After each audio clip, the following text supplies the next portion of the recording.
How's it going? All right. I spoke to you a few weeks back. Yeah, we did. That's right. Yeah. Yeah, I was interested to talk to a Catholic because I just found out that 2017 the Queen's Chaplain Anglican Gavin Ashton. Yes. He converted to the Catholic Church. Indeed, yes, he did. Yeah. And then just last month, Michael Nazarali. Nazi rally. Did the same. He was considered to be the Archbishop. Now he's gone to the Catholic Church. Archbishop of the Anglican Church? Yeah, he was considered, this guy, Michael Nazarali. Yes. Oh.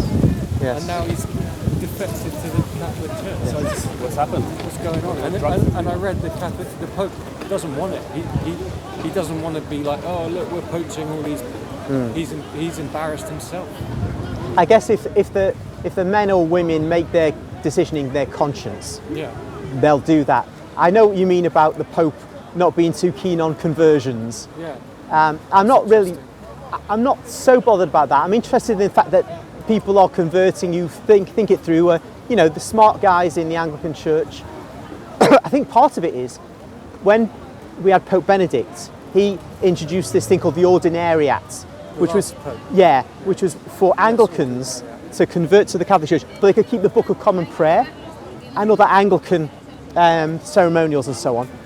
I think that was attractive because, after all, there's great beauty in Anglicanism, traditional Anglicanism. So if they can keep hold of their beauty and their rights and traditions and yet become what a lot of them wanted to is accept the Pope, because they look back and they see, well, there was a big division under Henry VIII. Schism, and it was a mistake from their point of view anyway, because they think, well, we should be one, and so this is an opportunity to become one again.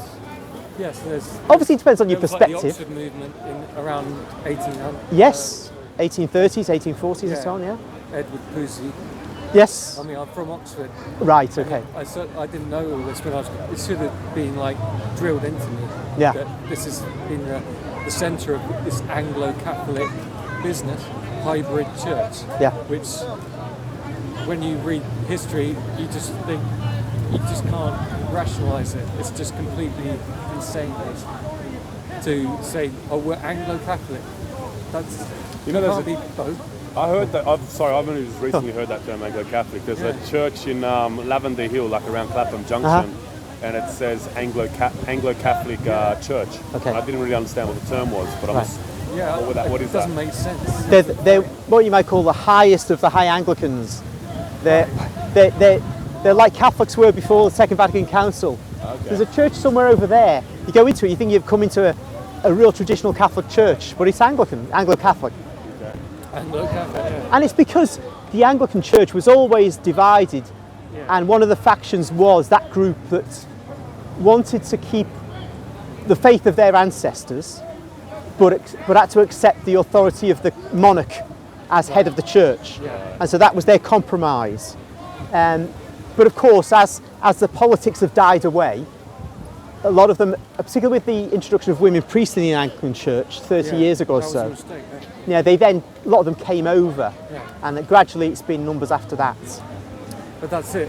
That's why they're leaving. They're saying, these Anglicans saying, because the Archbishop of Canterbury, Justin Welby, he's gone woke.